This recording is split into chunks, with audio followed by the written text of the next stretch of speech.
बिस्मिल्लाहिर्रहमानिर्रहीम, अस्सलाम वालेकुम। पॉलिटिकल इकोनॉमी का प्रोग्राम दादा पोता शो लेकर आपकी खिदमत में हाजिर। आपसे मुखातिब आपका मेज़बान वसीम अहमद। और जैसा कि आप जानते हैं कि इस प्रोग्राम में दादाजी हमारे साथ हमारी रहनुमाई के लिए मौजूद होते हैं। कैलेंडर पर आज 28 अक्टूबर साल 2020 और आज बुध का दिन। यकीनन तमाम तारीफ़ें अल्लाह ताला की ज़ात के लिए जो तमाम जहानों का रब है। खातमुन नबीयीन हज़रत मोहम्मद सल्लल्लाहु अलैहि वसल्लम की ज़ात अक़दस पर लाखों करोड़ों अरबों खरबों दुरूद व सलाम। पॉलिटिकल इकोनॉमी के प्रोग्राम दादा पोता शो का बाकायदा आगाज़ हो चुका है। खबरों के लिए दादाजी को शरीक गुफ्तगू करते हैं। दादाजी अस्सलामु अलैकुम। वालेकुम अस्सलाम। दादाजी क्या हाल है? अल्लाह का बड़ा करम है, उसकी बड़ी इनायत हैं, नवाशें हैं कि वो हमें ये मौका देता है कि हम आपकी खिदमत में हाज़िर होते हैं। बेशक बेशक। यार एक तो बात, हम एक वीलॉग रिकॉर्ड करवा चुके हैं, अब वो सारा उस पर अमल हो चुका है, तो उसकी अपडेट है तो वो हम दादा पोता शो में दे देते हैं जी। माली साल 2019 और 20 यानी 1 जुलाई 2019 से लेके 30 जून 2020 तक जो माली साल ख़त्म हुआ है, जो माली साल ख़त्म हुआ है उस पे ऑडिटर जनरल ऑफ पाकिस्तान ने, यानी पिछला माली साल, ये माली साल नहीं जो 30 जून 2019 शायद आप कहना चाह रहे हैं 19 से 20 हाँ, 1 जुलाई 2018 से नहीं हाँ 19-20 अच्छा 19-20 ओके। ये जो माली साल ख़त्म हुआ है ना, इस पे उन्होंने बात की, यानी पूरी गवर्नमेंट, मौजूदा गवर्नमेंट का पूरा उसके ऊपर ना साल, हाँ जी साल, ये मतलब पिछलों पर नहीं डाल सकते। उसमें जो हुकूमत जो है, मौजूदा हुकूमत शुगलिया, उन्होंने 3000 अरब रुपए की मिस अप्रोप्रिएशन की है सिर्फ एक पावर सेक्टर में। पावर सेक्टर की दिहाड़ी बेनकाब हो रही, ठीक है। 3000 अरब रुपए और 10 अरब की मनी लॉन्ड्रिंग पे झगड़ा था पूरी रियासत में। 3000 अरब रुपए जो है उसकी उन्होंने मिस अप्रोप्रिएशन की है। अब आप कह लें कि करप्शन तो नहीं कह सकते हम, लेकिन उसको क्या कहते हैं, माली बेज़ाब्तगी की है, ठीक है। नहीं, उसके लिए 3 लफ्ज़ इस्तेमाल किए अपना। अब ये खबर जो थी, ये मुझे इंडिया की एक वेबसाइट है print.in, अच्छा, वहाँ का लिंक ना एक बंदे ने भेजा, मैं चुप कर गया, दूसरे ने भेजा, चुप कर दिया, फिर हमने पिछले दादा पोता शो भी रिकॉर्ड कर लिया। चौथे ने भेजा तो मैंने कहा यार पाकिस्तान में सहाफ़त के इतने बुरे हालात हो गए हैं कि हुकूमत की ऑडिटर जनरल ऑफ पाकिस्तान की सरकारी रिपोर्ट जो कौमी असम्बली के सामने पेश की गई है, ठीक है जी, वो बाहर से पता चल रही है, वो पाकिस्तान में पब्लिश नहीं हो सकती। ये कैसे हो सकता है? तो फिर हम निकले, तो हमारा यार खरीक क्या नहीं, वो 26 को छाप चुका हुआ है। आज हम प्रोग्राम कर रहे हैं 28 का 26 को छाप चुका हुआ है जी, ठीक है। तो ठीक है ना, फ़ख्र हुआ है हमें कि हमारे यहाँ कुछ लोग ऐसे मौजूद हैं यार जो कि हक़ाइक़ के ऊपर जाते हैं और उनकी रिपोर्टिंग करते हैं, ठीक है। तो ऑडिटर जनरल ऑफ पाकिस्तान सरकार का जी, ठीक है, 22वें ग्रेड का बंदा होता है जो हेड करता है। ऑडिटर जनरल पाकिस्तान का पूरा अदारा होता है जो डायरेक्टली प्राइम मिनिस्टर को जवाबदेह होता है। प्राइम मिनिस्टर को जवाबदेह होता है, आईनी पोस्ट है। वो ये देखता है कि इतने पैसे जो सरकार ने जारी किए हैं, ठीक है, एजी ऑफिस जिन्होंने कहने हैं जारी किए हैं, इनमें से क्या ये जारी करदा पैसे सही जगह पे खर्च हुए हैं कि नहीं हुए, ठीक है। तो 3000 अरब रुपया उन्होंने कहा कि सही जगह पे सही तरीके से खर्च नहीं हुआ। इसहाक डार ने कितने जारी किए थे भला? कितने हैं ये पीएचडीपी के लिए? नहीं, इसके लिए पावर सेक्टर के लिए 380 अरब रुपए जारी किया था। और वो जो है ना मरासी, जो 1 अरब रुपए के प्रोजेक्ट में से 20 अरब की करप्शन निकालता है, उसने 5 साल इसहाक डार की गिद्दड़ कोट लगाई। 380 अरब 380 अरब 380 अरब 300 अरब, ये कितना है? 3000 अरब, यानी कि इक्विवेलेंट टू दैट अमाउंट जो कि चाइना ने पाकिस्तान में इन्वेस्ट किया। 19 अरब डॉलर इन्वेस्ट किया था ना चाइना ने जी, ठीक है। या उस अमाउंट के इक्विवेलेंट रियासत पाकिस्तान की टोटल आमदनी 3850 अरब रुपए है। या जितना इसहाक डार साहब ने जारी किया था उसका 7.5 गुना जी, एनजायो 7 टाइम्स हाई या 750%, 7.5 गुना ज्यादा उससे रकम जारी हो गई। चुप चुपीते, किसी ने शोर ही नहीं मचाया, उसकी इन्वेस्टिगेशन जर्नलिस्ट अवार्ड उड़ गई जर्नलिज्म सॉरी है। वो गई तेल लेने, हाय हाय हाय। लेकिन उसके ऊपर सरकार ने, जो पावर डिवीजन है, उन्होंने एक करेक्शन जारी की है जी, और तस्हीह जारी की। तस्हीह सुनने वाली मास्टरपीस है। उन्होंने कहा कि हमने एहतजाज किया है ऑडिटर जनरल के ऑफिस को कि अधूरी रिपोर्ट जो है वो उन्होंने शाया कर दी है। ठीक है, हमने आखिरी समाही में यानी आखिरी क्वार्टर में इनमें से 177 अरब रुपए वापस ले लिए थे। कितने? 177 अरब। बाकी ते 2,250 अरब रुपए की करप्शन अपनी जगह पे स्टैंड करती है कि नहीं? यहाँ वो बात याद आ गई, 25 रोटियां पड़ी थी एक बंदे के सामने, उसने कहा तूने मुझे डंगर समझा हुआ है, उठा ले ऊपर वाली दो। और उस तो बाद अगला एपिसोड की सी भला जी, यार ये जेड़ा चप्पा है रोटी दा, ये बड़ा पसंद आया। ठीक है, ऐसा कर 20 रोटियां दे चप्पे करके ले। ये वो वाली बात है कि 170 अरब हमने रिकवर कर लिए थे, वो बाकी 2,250 अरब रुपए यार बहुत बड़ी रकम होती है यार। और हम IMF के सामने किस लिए लेटे हुए हैं? $6 अरब टोटल। 6 अरब डॉलर टोटल। फिर क्या लोग हैं यार, हम क्या लोग हैं, क्या लोग हैं। ठीक है, इम्पैक्ट देखें, अमीर खुसरो से लेके खुसरो बख्तियार तक इम्पैक्ट है। हाय 1325 से बात शुरू होती है। लागी रेतों से लागी तो लग गई ना, पूरी रियासत को लग गई। ले जनाब, वो 100 जो पाक अफगान ट्रेड कॉन्फ्रेंस हुई है ना इस्लामाबाद में 2 रोज़ा, कल उसका इख्तिताम हुआ है, बल्कि परसों इख्तिताम हुआ है। उसके अंदर 140 जो हैं वो नुकात माइक्रो लेवल के, उसके ऊपर उसको अडॉप्ट किया गया। दोनों साइडों ने उस पर एग्री कर लिया है। ठीक है, और 140 तजावीज़ जो हैं जी, ठीक है, वो अडॉप्ट की गई हैं। पाक ट्रेड एंड इन्वेस्टमेंट फोरम जी, उसका ऑफिशियल नाम ये था। मंगल को ख़त्म हो गई थी। आज हम प्रोग्राम कर रहे हैं जुमेरात का, बुध का जी, अच्छा, बुध का कर रहे हैं। मंगल को कल ख़त्म हुई थी, तो आज उसके हवाले से खबर छपी हुई है। ठीक है, उसमें दहशतगर्दी के हवाले से वज़ीर-ए-आज़म का इतराफ़ भी सामने आया था। हाँ, कि अफगानिस्तान में हम दहशतगर्दी जो है नहीं करवाएंगे, और उस पर बड़ी तशवीश हुई। बिजनेस वीज़ा जो है वो किसी भी अफगान और पाकिस्तान का एक कानूनी हक करार दे दिया गया। ठीक है, पता नहीं हमें तयशुदा बातों के ऊपर दोबारा बोंगियां मारने का क्या शौक है। छोड़ो यार, क्या क्या क्या क्या ब्यूरोक्रेट बैठे हुए हैं यार जो इस तरह के ड्राफ्टिंग तैयार करते हैं। जी, जिस तरह अक्सर ख़बरें पुरानी दादाजी अवेलेबल होती हैं, दराज नंबर 3 की खबर नंबर 28, इस तरह ब्यूरोक्रेसी भी पुराना प्लान निकाल के रख देती है। स्टेट बैंक ऑफ पाकिस्तान ने डिसइन्वेस्टमेंट के लिए, मतलब कि यहाँ से पैसे ले जाने के लिए, जो कमाते हैं ना यहाँ पे फॉरेन इन्वेस्टर, उनको वापस ले जाने के लिए उन्होंने एक पूरा प्रोसेस जारी कर दिया। उस प्रोसेस को जो है वो स्ट्रीमलाइन किया गया है। सब 73 साल की तारीख में पहले जो भी काम हो रहा है 73 साल की पहली दफ़ा ही हो रहा है। वैसे तबाही भी इतनी पहली दफ़ा ही मची है। अच्छा यार, वापडा की रेटिंग जारी की है मूडीज ने। अच्छा, और वो B3 कर दी है। अब इक्वलेंट टू वापडा के बॉन्ड की, वापडा बॉन्ड जारी करता है ना, जी जी, उसके गिर्द पैसे लेता है कर्जे, अब इंटरनेशनल मार्केट से उठाता है। तो अब पता नहीं कि ये वापडा की इज्जत अफजाई हुई है, क्योंकि B3 ही पाकिस्तान की टोटल रेटिंग है। तो उन्होंने कहा जो कंट्री रेटिंग है वही बॉन्ड की रेटिंग कर रहे हैं। अब पता नहीं ये पाकिस्तान की बेइज्जती है या वापडा की इज्जत अफजाई है, कुछ समझ नहीं आ रही। हाय हाय हाय हाय है, हाँ, बहुत आला, बहुत आला, बहुत आला। अपने आप आप ही दाद दी जा रहे हो जी, ठीक हो गए। तो ये मेरे पास 3-4 खबरें थी, तुम्हारे पास? हुकूमती फैसलों की वजह से आवाम को 404 अरब रुपए का नुकसान। आपने जो 3000 अरब की बात की सर, ये सैकड़ों अरब, हाँ, उसके लिए तो फिगर ही छोटे पड़ गए। यानी 2800 अरब रुपया जो पहला इजाफा हुआ था उसका दवाइयों की कीमतों में इजाफे का, उसमें दिहाड़ी लगी थी। 250 अरब रुपया आटे में से पहले 3 माह के अंदर दिहाड़ी लगी थी। मतलब ये 100 अरब से नीचे तो बात ही ना करते जी, आप अंदाजा फरमाएं। इसी तरह चीनी में कोई 80-90 अरब रुपए की दिहाड़ी लगी थी। ठीक है, 80 अरब तो बाकायदा सरकारी तौर पे माना गया है कि 80 अरब रुपया शुगर मिलों की जेब में ज्यादा गया है।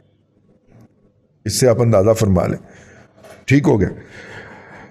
हाय हाय हाय हाय हाय जी। उसके अलावा दादाजी मज़ीद ख़बर ये शामिल करें कि सोने की कीमत में 750 रुपये फ़ी तोला का जो है कमी देखी गई है। ECC ने ईरान से बिजली की ख़रीदारी के मुआहदे में तोसी की मंजूरी दे दी। जी बिल्कुल ठीक है। और आखिरी खबर जिसे सुबह सुबह मैं हमाद हसन नुलिंदे हैं मौसूफ फरमाते हैं कि मुबारक हो कौम को, हमने जनाब चीनी की दरामद जो है उसकी मंजूरी दे दी है और अब चीनी पाकिस्तान पहुंचना शुरू हो जाएगी। अच्छा, इस पर भी मुबारक हो। इसके जनाब ऊपर फिर वो तुम्हें पता है ना, वो एक इससे भी बड़ा मरासी है कि ना है उदा बड़े लगे फिर रहे हैं यार, वो सब चीफ मरासी जो होता असद उमर रज़ाक दाऊद है मरासी, फवाद वो चौधरी है। खानदानी आदमी है मरासी। अच्छा, ये मुझे नहीं पता, माजरत। एक तो होता है ना मेन जो गुलकार होता है मरासी जो होता है, जो कि लीड कर रहा होता है पार्टी को, एक साथ में एक वाजी वाला बैठा। हाँ, सजिंदे होते हैं उनके पीछे। सजिंदे और होते हैं। एक साथ में वाजे वाला बैठा होता है जो चीफ के साथ चल रहा होता है, उसका नाम है शहबाज गिल। हाँ, शहबाज गिल मरासी। तो वैसे सही चुना है दादाजी आपने, बिल्कुल ठीक है। ठीक है ना।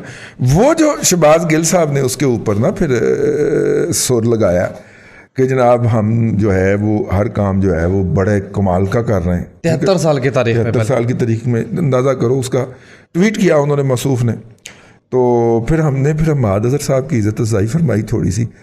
हमने एक सवाल उठाया कि इसका मतलब है कि आपने अब जाके चीनी की अब दरामद की अप्रूवल दी, जब क्रशर सीजन स्टार्ट हो गया। 15 दिन मैक्सिमम 15 दिन तक सारी मिलें चल जाएंगी। हाँ, मैं ज़्यादा बता रहे हैं। मैक्सिमम 15 दिन तक सारी मिलें चल जाएंगी। ठीक है।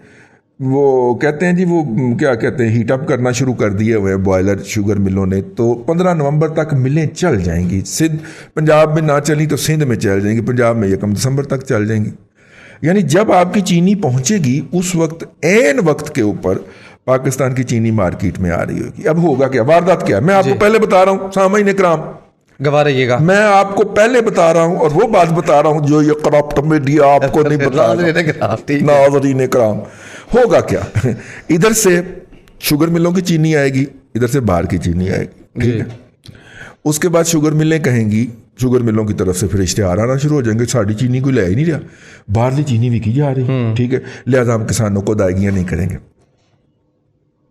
ठीक है। और किसानों को अदायगियां करने के नाम के ऊपर अरब हार रुपए की सब्सिडी हम शुगर मिलों को दे देंगे।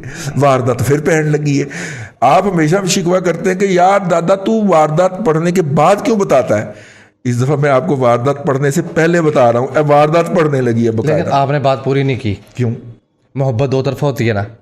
अब पूरी मोहब्बत सुने। पहले ये जो चीनी खरीदी गई है उसमें से माल बनाया गया है। हाँ जी बिल्कुल। उसके बाद जब ये चीनी आएगी, गंदम में से भी बनाया गया। वैसे 230 वाली गंदम शाहजेब खानजादा ने बड़ा ही कोट लाई है। वो कहता $230 वाली गंदम 3 दफा रिजेक्ट करके $292 में खरीद ली गई। उसकी मुदाफियत में आ रहे हैं ना। जी। अब अगली बात जो मैं आपको, मेरी बात मुकम्मल हो जाए फिर आपने, मैं टाइमलाइन बताऊंगा आपको। ठीक है। मैं जरा अपना सुर ला लवा तो फिर तुसी जरा अंतरा फिर मैं पढ़ूंगा।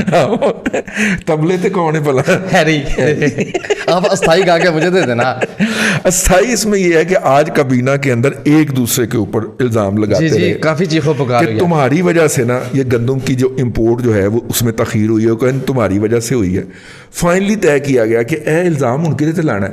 उन्होंने कहा जी ब्यूरोक्रेसी जो है ना वो है नून लीग के दौर की। हाँ जी। तो लिहाजा उन्होंने बर वक्त हमें डॉक्यूमेंटेशन करके नहीं दी तो हम बर वक्त फैसला नहीं ले सके। ब्यूरोक्रेसी जब बात है, उन ब्यूरोक्रेसी बेजुबान है। इसमें कई मिनिस्ट्रियाँ इन्वॉल्व होती हैं। देखें ना, ministry of food and technology है, वजारत ज़राअत, महकमा ज़राअत नहीं समझना, ठीक है। वजारत ज़राअत इन्वॉल्व होती है इसमें, नंबर 1।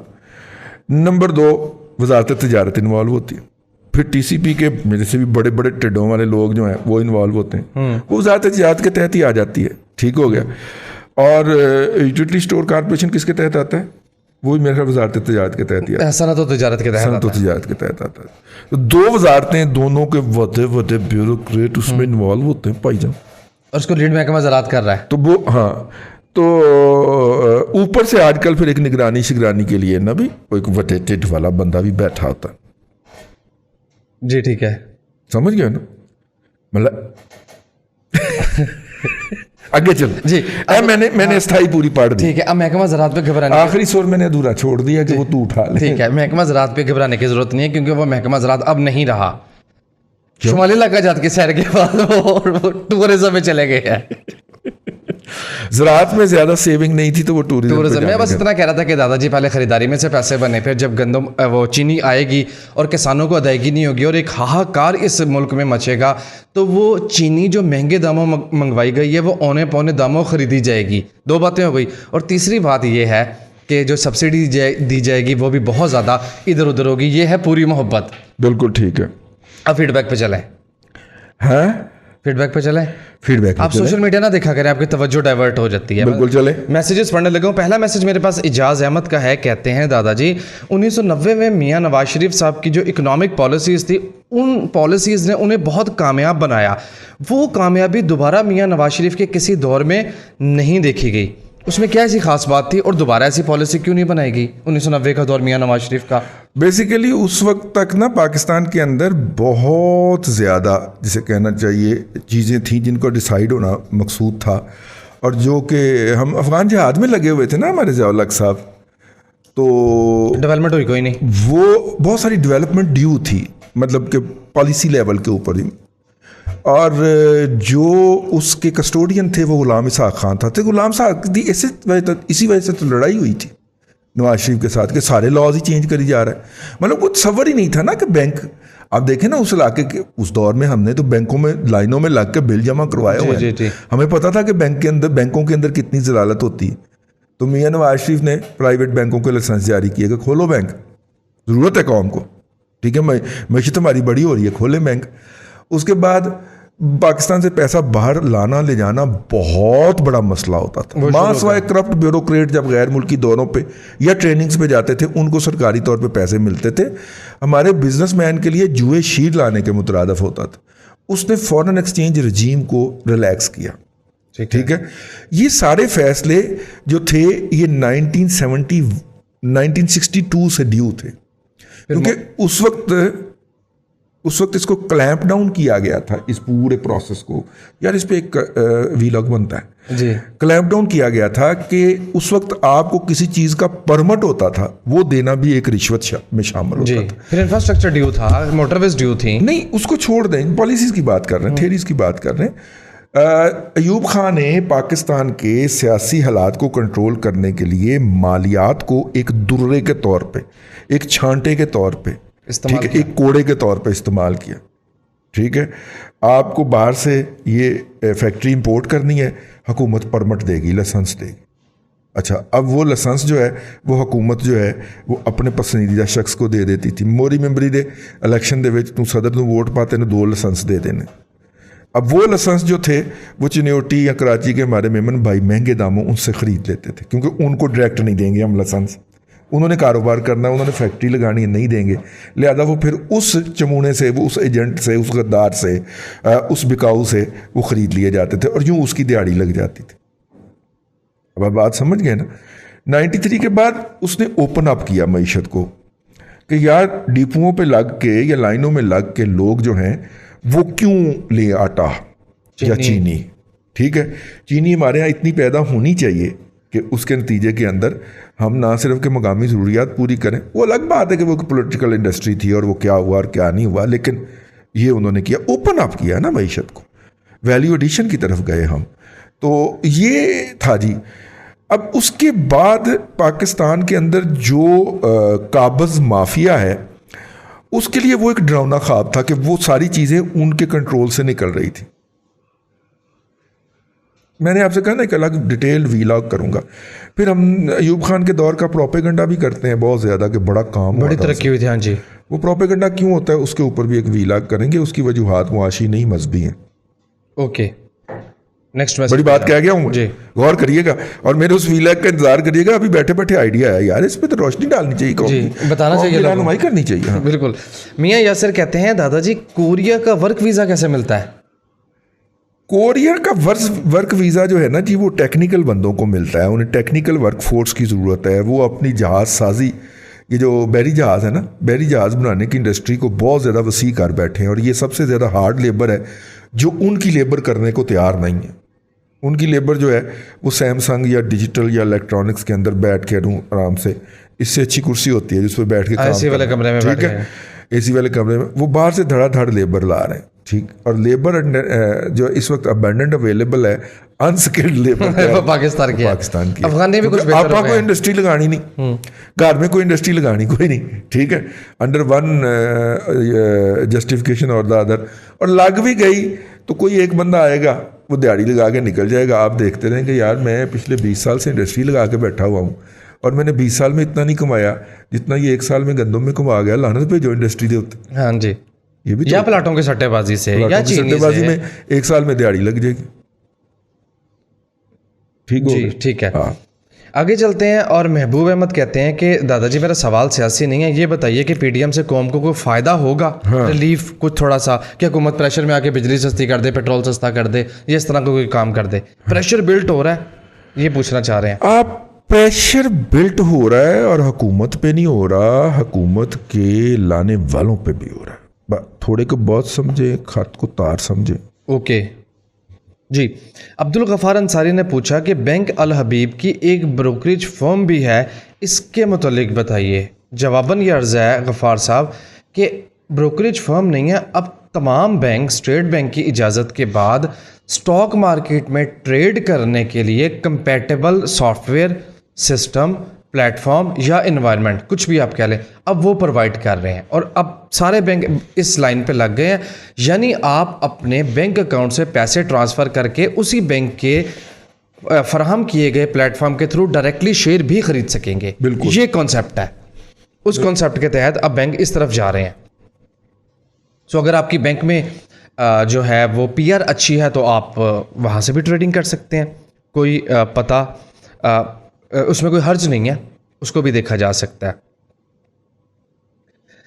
यासिर न्याज कहते हैं दादाजी जब से वीडियो प्रोग्राम आने लगा है मेरा डाटा पैकेज ख़त्म होने लग गया है, मैं दौरान सफ़र मोबाइल डाटा पर प्रोग्राम सुनता हूं, अब इसका भी हल बताएं कि क्या करें। हालांकि यासिर न्याज साहब आईटी के आदमी और बड़े अमीर आदमी हैं। आप हमसायों के घर में बैठ के सुना, हमसायों की दीवार के साथ उनका चोरी करें ना वो पासवर्ड जी, तो वहाँ पे बैठ के सुना करें। जी बिल्कुल ऐसा ही है। असफर अहमद आपके मैसेज का शुक्रिया, कहते हैं वीडियो प्रोग्राम देखकर पता चला कि पोता जी को कितनी चीज़ों का ध्यान रखना पड़ता है और ऑडियो प्रोग्राम के लिए कितनी मेहनत हुआ करती थी। जाहिर है स्क्रीन्स भी देख रहा हूँ, माइक लेवल्स भी तो देख लगता है अपने को नहीं दादाजी, ना ना ना ना ना। यार बात सुने, आप ना स्टॉक मार्केट का अपडेट ज़रूर दिया करें, क्योंकि बहुत सारे लोगों ने, मुझे भी 2-3 लोग ने शिकवा किया तो बात दादाजी नहीं हो पाती, अभी फिर अपडेट ले लें। गुज़िश्ता रोज़ की अगर हम बात करें स्टॉक मार्केट का, नाज़रीन कराम मैं एक व्यू आपके सामने पेश करने लगा हूँ। गुज़िश्ता रोज़ मार्केट में 464 पॉइंट की मंदी जो है वो नोट की गई और आज बुध को जब कारोबार का आगाज़ हुआ तो इनिशियली मार्केट डाउन थी, लेकिन टेक्निकल स्ट्रक्चर ये बता रहा था कि मार्केट में तेज़ी नहीं रह पाएगी, सस्टेन नहीं कर पाएगी, सेलिंग प्रेशर आ जाएगा। ऐसा ही हुआ कारोबार के इख्तिताम पर। KSE 100 इंडेक्स 194.97 पॉइंट की मंदी से क्लोज हुआ। यानी कल हमाद अजहर और खुशखबरियां दे रहे थे राणे की, सॉरी, शहबाज गिल की जो है वो जोड़ी, वो बता रही थी कि आज रैली हुई है मार्केट के अंदर जी। मैंने रात को देखा 650 पॉइंट अप थी, ठीक है, 650 पॉइंट को रैली कह सकते हैं? रैली तो नहीं होती, अब तो 1000 पॉइंट के फट्टे को भी मार्केट में पूछता कोई नहीं है। पूछता कोई नहीं है, एवं ही लोगों को गुमराह करी जा रहे हो। यानी आज एक चवल मुझे टक्कर गया, यूथिया कौमल मजहूल अल जाहिलिया। वाह वाह वाह वाह, बहुत आला, बहुत आला। यूथिया अज कौमल मजहूल अल जाहिलिया कहता है गुज़िश्ता हुकूमत ने पाकिस्तान की GDP का 50% तो चाइना से कर्जे पकड़ लिए थे, तो इकानमी की में उठे 50 मैं क्या पुत्र है 50%। तुम्हें दोबारा प्राइमरी स्कूल में दाखिला लेना चाहिए, हैं 1 2 3 4 5 6 से शुरू करना चाहिए। पाकिस्तान का GDP जो था 344 अरब डॉलर था और चाइना ने टोटल इन्वेस्टमेंट 2018 तक जो की थी वो 19 अरब डॉलर थी। 344 कितने थे, 19 अरब डॉलर की थे। और GDP तो पैदावार होती है, पैदावार होती है, वो तो पैदावार कैसे कर्ज हो सकता है? GDP नहीं, उसने कहा कि GDP का हाफ इक्विवेलेंट टू हाफ। कितने पैसे चाइना के पास खुद है? 344 अरब डॉलर का हाफ कितना हुआ दादाजी? आप ये 222 अरब डॉलर जी ठीक है, ठीक है, सॉरी 222 नहीं यार, वो तो 444 का होगा। 340 हो तो 170 उसका आधा बनता है, 250 कह लें रफली। 250 अरब डॉलर जो है अच्छा, फिर अब मुझे समझ आया, वो साथ में सिफर गिनना भूल गए या अपनी तरफ से लगा रहा होगा। यार ऐसे ऐसे लोग जहालत बकते हैं इकोनॉमी के ऊपर कि बंदा सर पकड़ के बैठ जाता है।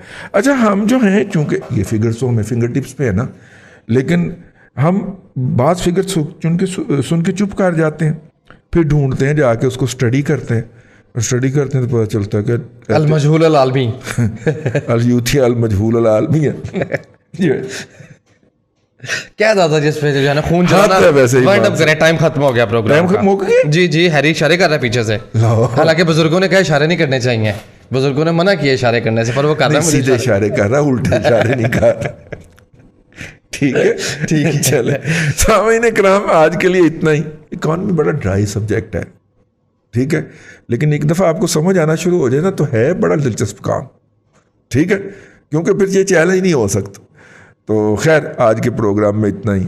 हम इसको ज़रा लाइट सा बनाने की कोशिश करते हैं, जुगतें शुगतें करा ली, कुछ साथ में लाइटर बात कर ली, को कह के लगा लिए, ताकि आपको ये गिरा ना गुजरे। और मेरा ये ख्याल है, मेरी ज़ाती राय है कि पाकिस्तान के अंदर मईशत तब तरक्की करेगी, तब हमारे यहाँ इनकलाब आएगा, जब आप मईशत समझना शुरू कर देंगे जी। और जब तक आप ये नहीं समझते और ये गोरख धंधा ही समझ के इसके से दूरी रहते हैं, तब तक पाकिस्तान में मुआशी तरक्की नहीं हो सकती। ये प्रोग्राम हमने क्यों शुरू किया था? जब मैं 2008 में इंडिया गया था तो मैंने देखा था कि वहाँ पे एक आम सड़क के किनारे शतूत बेचने वाली खातून को भी एक स्टॉक मार्केट का दरक है, सेंस है, ठीक है, और हमारे मुल्क के अंदर अल्हम्दुलिल्लाह पढ़े लिखे बैंकर्स को भी स्टॉक मार्केट का नहीं पता। ट्रेजेडी है ना? जी बिल्कुल है। जो एक बेसिक बैरोमीटर है इकोनॉमी का, बैरोमीटर कहता हूँ मैं उसको, इंडिकेटर नहीं कह रहा, बैरोमीटर है इकोनॉमी का, बल्कि इकोनॉमिक सेंटिमेंट का, उसका पता ही नहीं है। लोगों को जीडीपी का नहीं पता, लोगों को मईशत में आने वाले चैलेंजेस का ही नहीं पता। इसका एक मुस्बत पहलू मेरी ज़ात के लिए भला क्या है? फिर ज़्यादा पता मैं अंधों में काना राजा। लेकिन यार क्यों आप इन चीज़ों का खुद एनालिसिस करें, और जब तक आप खुद एनालिसिस नहीं करते उस वक्त तक आपको ये कोट चढ़ती रहेगी। हमारा अपना है हिस्सा, हम इसमें हिस्सा डाल देते हैं रोज़ाना, हमसे इतना ही हो सकता है। अल्लाह आपको आसानियाँ अता करे और आसानियाँ खल्क़े खुदा में तकसीम करने की तौफीक। आमीन। दादा जी बेहद शुक्रिया। नाज़रीन इकराम, पॉलिटिकल इकोनॉमी का प्रोग्राम दादा पोता शो आप देख रहे थे। ये था आज का दादा पोता शो। मैं उम्मीद करता हूँ कि आज का प्रोग्राम आपको पसंद आया होगा। अपने मेज़बान वसीम अहमद को दादाजी के साथ इजाज़त दीजिए। इंशाअल्लाह अज़ीज़ आपसे मुलाकात होगी कल तक के लिए अल्लाह हाफ़िज़।